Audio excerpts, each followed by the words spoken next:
Ano yung pwedeng maitulong sa ating urban poor sector na maapektuhan ng demolition at eviction? At paano gagawin o implement ang demolition and eviction? Also the Chief o ang hepe po ng ating Field Office Division for Mindanao.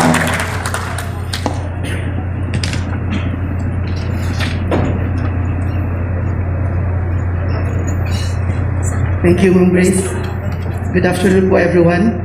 My courtesies to our Chairman and CEO of the Presidential Commission for the Urban Poor, Undersecretary LPG Jordan Jr., our active commissioners, very active commissioners, Commissioner Ray Galupo, Commissioner Remedios Chan, Commissioner Paulo Guangco, and of course, Commissioner Attorney Andre Nicolo Taya.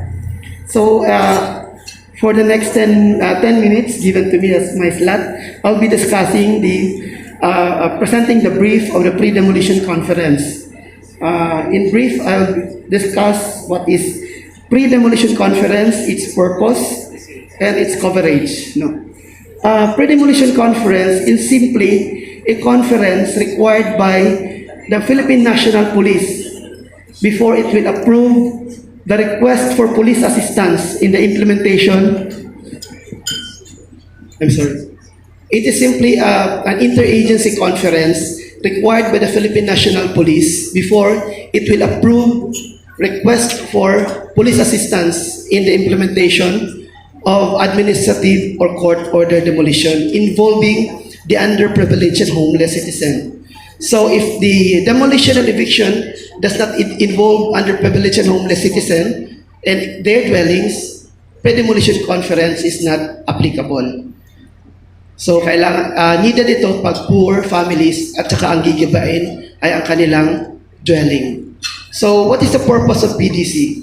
Pre-demolition conference actually is intended to stop or if not stop, minimize violence during the implementation of demolition and eviction, and to help ensure that the constitutional and the statutory requirements of just and humane demolition and eviction is complied with or observed by the implementers of demolition and eviction.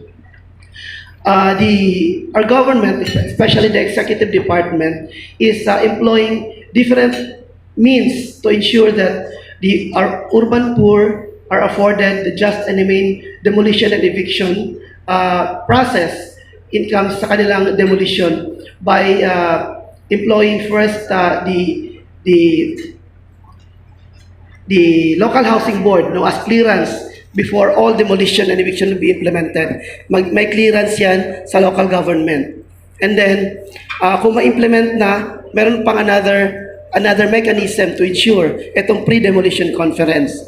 Pinag-uusapan during the PDC kung ano yung pwedeng maitulong sa ating urban poor sector na maapektuhan ng demolition at eviction. At paano gagawin o implement ang demolition and eviction na hindi masyadong malakas ang impact sa kanilang economic sa socio-economic na kanilang status ng kanilang buhay. So ito po yun ang purpose ng pre-demolition conference. Kailangan siya before approval of police assistance. Kung maka-implement ang proponent ng demolition, the court or the sheriff or the local government without police assistance, then PDC may not be required. But I doubt if the demolition and eviction can be easily implemented, lalo na pag marami, without police assistance. So ito yung pre-demolition conference. I will also discuss in brief what Presidential Commission for the Urban Poor has been doing for the past 10 years, as the presiding officer or the facilitator of pre-demolition conference. It all started in 2012. Although pre-demolition conference is already spelled out in the implementing guidelines of RA 779, pre-demolition conference as a requirement for police assistance came about in 2012 when the DILG Secretary, then Secretary Jess Robredo, wrote to the PNP directing them to require pre-demolition conference before they will approve request for police assistance in the implementation of demolition and eviction from the court or from the local government units or other agencies of the government authorized to implement demolition. Simultaneously, a letter was also sent to us, to the Presidential Commission for the Urban Poor by the DILG, requesting the PCUP to preside all the pre-demolition conferences all over the country.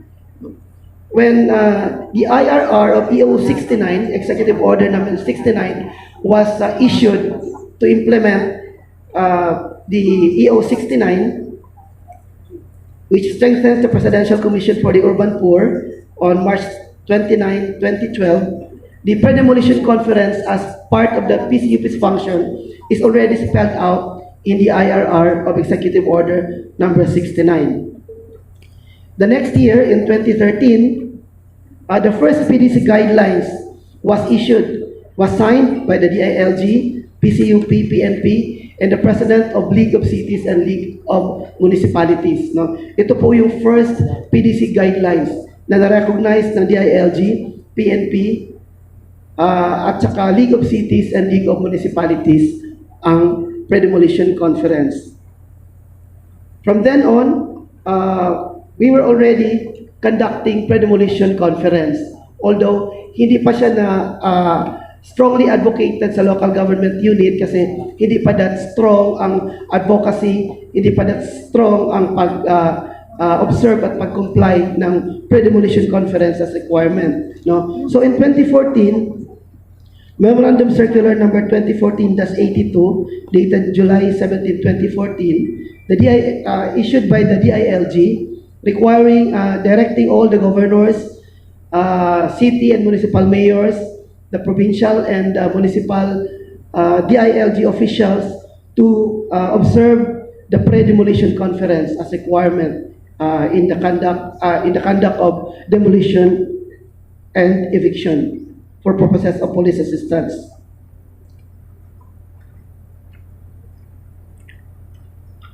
So in these guidelines, the conduct of PDC is being done by the Field Operations Division of Luzon, Visayas, and Mindanao.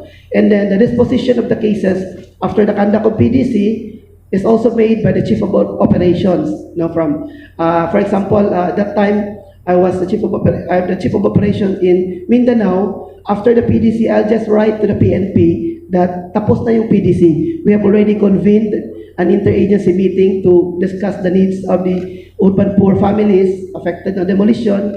And then I just write to the PNP na tapos na ang PDC. And then yung application ng sheriff for request for police assistance, ina-approve na nila yon. In 2017, came the new administration during the time of PRRD. The new chairman, PCUP chairman, Attorney Terry Ridon, made some modification of the process of PDC. Ang sa kanya, he made a memo number 005, number 17, ang sa kanyang time is required na ang certification of availability of resettlement or relocation or certification of availability of financial assistance before ang PCUP mag-endorse ng approval of police assistance. So dito, although na-strengthen yung protection ng urban poor, na hindi matutuloy yung demolition because walang police assistance, although na-strengthen yung medyo maraming deadlock ngayon. Kasi we are aware na maraming local government units are not ready sa mga court order demolition. No? Bigla lang lalapit yung mga tao na naapektuhan sa court order, hihingi ng resettlement and relocation. Tapos hindi ready ang local government kasi hindi naman alam na may incoming court order demolition. So, hindi ready ang local government, hindi ang PCUP maka-issue ng certificate of availability ng relocation or financial assistance, hindi matutuloy yung demolition. Parang naging deadlock, parang naging cause ng bottleneck ang PCUP. Although, we are just trying to protect the urban poor families na mga apektuhan. We want to ensure na kung qualified sila, may mabibigay na resettlement or relocation or financial assistance.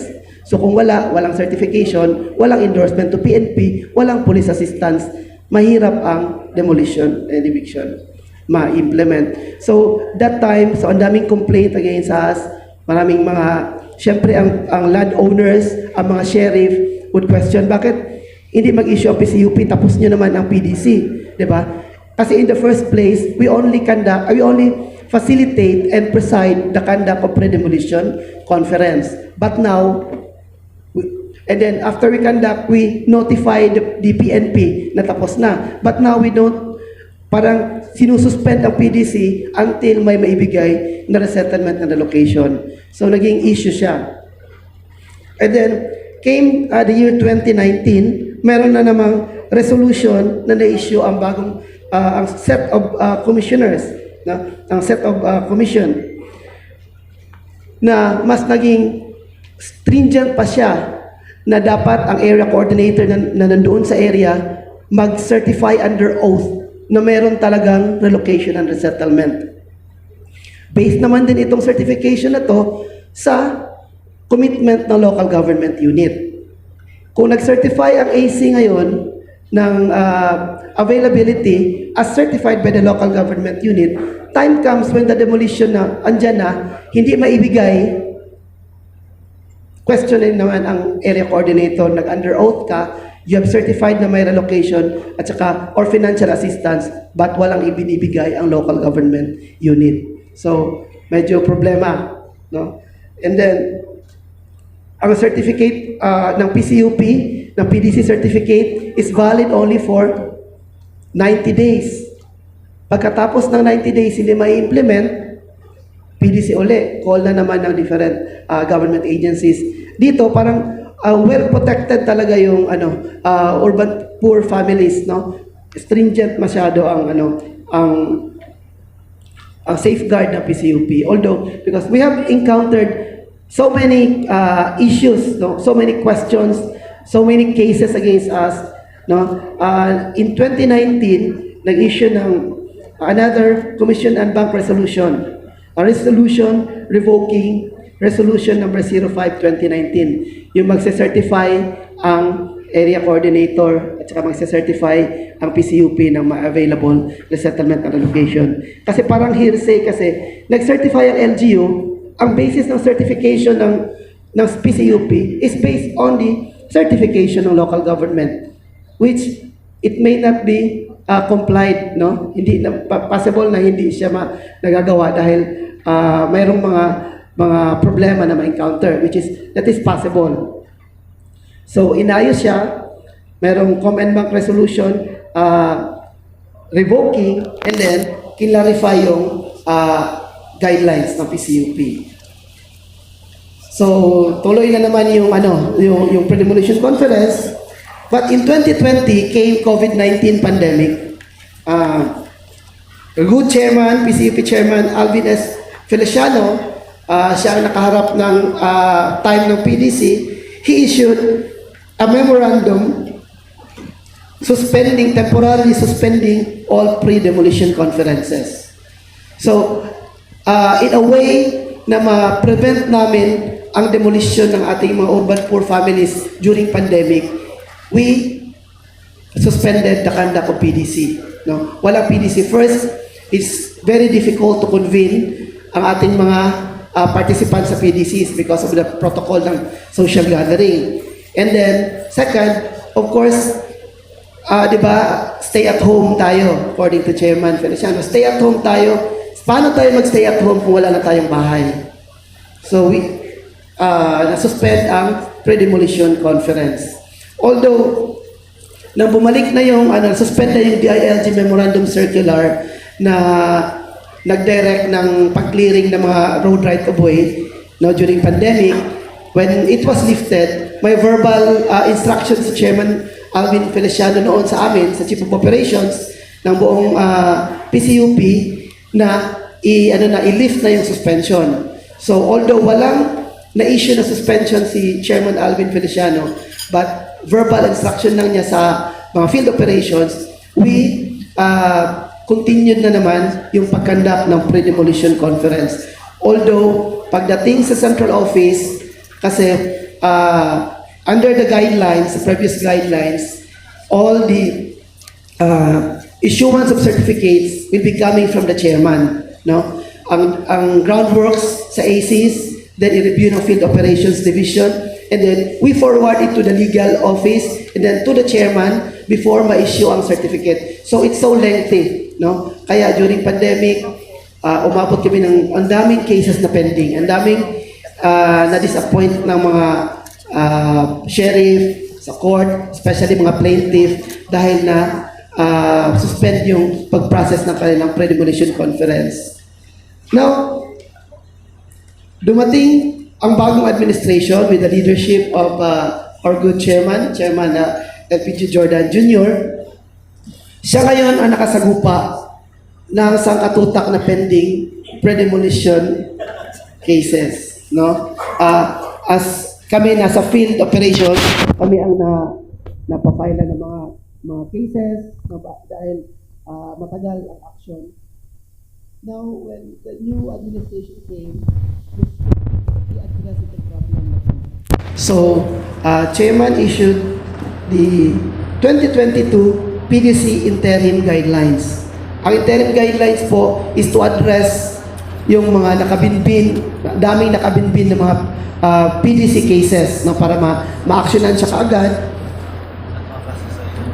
And these interim guidelines will be effective only until the new set of commissioners shall have reviewed kung ano yung dapat ayusin sa mga previous guidelines, and then makapag-issue na sila ng panibagong guidelines na mas simplified at mabilis ang pag-process. So, with the interim guidelines, ito po yung ngayon na process ng pre-demolition conference. No? PDC, as the last series of safeguards in complying with the government's commitment under the Constitution, the International Covenant, and Urban Development and Housing Act on the right to adequate housing. As I said, ito po yung last na mechanism to protect the underprivileged and homeless in time na impending na talaga yung demolition nila. No? In exigency of service and for speedy disposition of PDC cases, USEC and PJR Jordan Jr. issued this interim guideline on September 7, 2022. The actual conduct of conference has not changed. Ganun pa rin yung process, but it adopted a semi-decentralized processing of documents. No? Binabalik na niya ngayon sa Field Operations Division ang pag-dispose ng PDC. Generally, in general, sa pag-conduct ng PDC at pag-issue ng notice to the PNP na tapos na ang PDC. So, for the requesting for PDC schedule, the sheriff or the local government or the plaintiff fills up a written request submitted to the area coordinator concerned kung saan i-implement yung demolition with the attached requirement. Ganun pa rin. Yung kung administrative ang demolition, no, extrajudicial or LG ang magpapademolish, of course, merong clearance from the local housing board at saka merong administrative order ng demolition. And then for the court order, of course, yung court writ of demolition or final judgment of the court. Second, the AC conducts validation in the area, usually together with the LGU, either the MSWDO or the Urban Poor Affairs Office, to conduct socio-economic survey to determine whether the affected families are indigent or underprivileged or not. No? Kasi if not,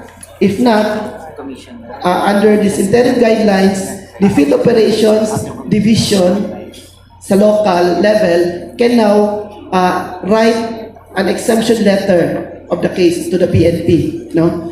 Ang Field Operations na ang mag-exempt ng case. Before, dadaan pa sa legal, dadaan pa sa Office of the Chairman before mag-issue ng certificate na exempt sa pre-demolition conference. Medyo matagal siya kahit ang i-demolish na property is vulcanizing shop, no? Or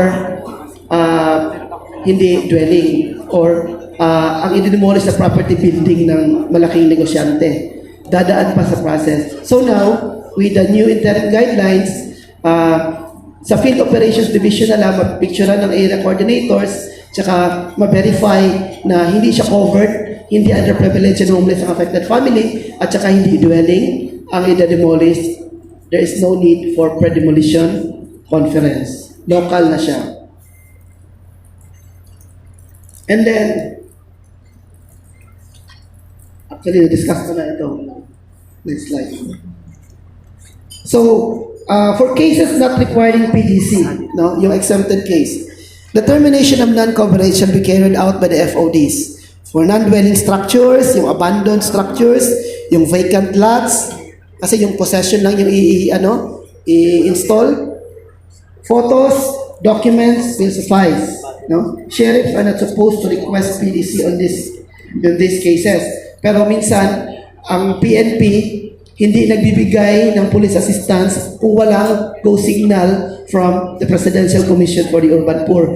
Naniniguro na rin ang mga police na ano muna kayo, magpa-exempt muna kayo sa PCUP bago kami So, kahit malalaki na yung building na i-demolish, minsan napipilitan yung mga sheriff that they will go to PCUP and request for exemption.